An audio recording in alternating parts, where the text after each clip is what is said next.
Attorney General Sessions, they kept calling him General in those things, and I thought, he's not in the Army. Why are they calling him General? No, but anyway, he's Attorney General. He's been getting grilled a lot in the Russian probe, and Senator Kamala Harris really went at him. Watch. Did you have any communication with any Russian businessmen or any Russian nationals?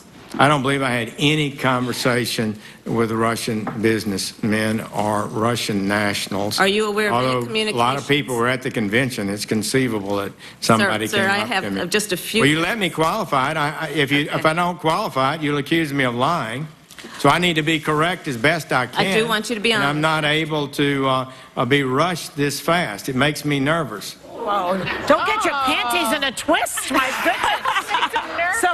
So the former Trump aide, Jason Miller, said that she was being hysterical, quote unquote. Oh, my goodness. Do you think they would ever use the word hysterical against a male senator? They would never do it. And I know Kamala Harris. I think what's so offensive is she is the most even-keeled, stately person that you will meet. I mean, she, you know, is a former prosecutor, and she was using that experience to kind of cross-examine him, which we don't we want that? So don't we want that? But you have to let him qualify. You still have to let them finish. He wasn't done speaking. You don't need to qualify so much when you're telling the truth. But exactly, I get that too.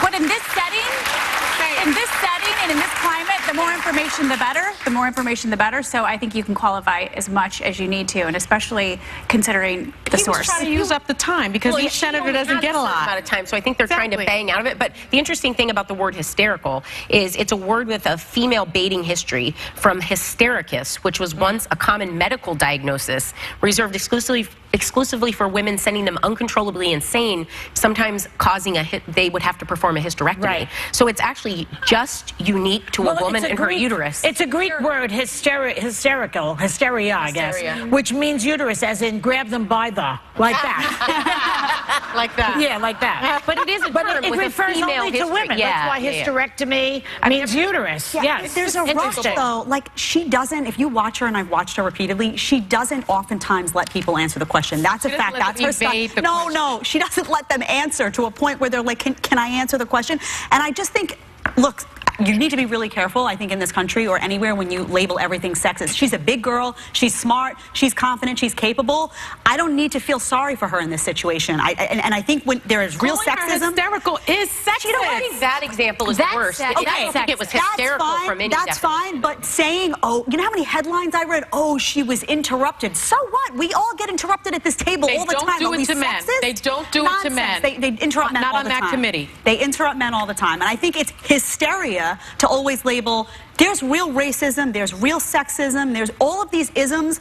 There are real examples of that. But when we rush to say this is sexist immediately, all the time, or this is racist, I think we demean those actual instances where it happened. To call her hysterical. Okay, taking that word out, though. That's the incident itself, like you said, may not have been, but Jason Miller's choice of words then made it sexist in his description. Because you could say she interrupted someone or she didn't give him a chance to say she was hysterical. I'll show you hysterical. They don't do it to the men. I can do that very well. They don't do it to the men. He talks too slow. By the time he spits it out, we're on the next movie. I mean, come on. Do you remember, though? It's like, not really. All right. And that's intentional. That is intentional. Do you guys remember the Bernie Sanders-Hillary Clinton debates where Bernie Sanders was labeled sexist because he was trying to get his points out? I was looking at that and saying there was nothing sexist about it, and too many people are leaping to inject that word sexism into too much commentary. Well, I'll give you another example where I would agree with you, because Obama, when he was running against Hillary, he got up and gave her the chair or something. I don't know what he did, something like that, and they were calling him sexist. Right, and I didn't think it was. I thought it was very gentlemanly what he was doing. And even when he said to her, you're likable enough, I didn't even think he was being mean to her. No. People do twist things around.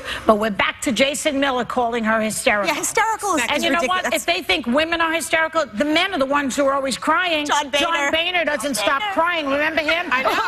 I know. And McConnell was crying when a friend of his retired. Meanwhile, Nancy Pelosi, not a cheer. Hillary Clinton, 11 hours under the scope, you know, for Benghazi.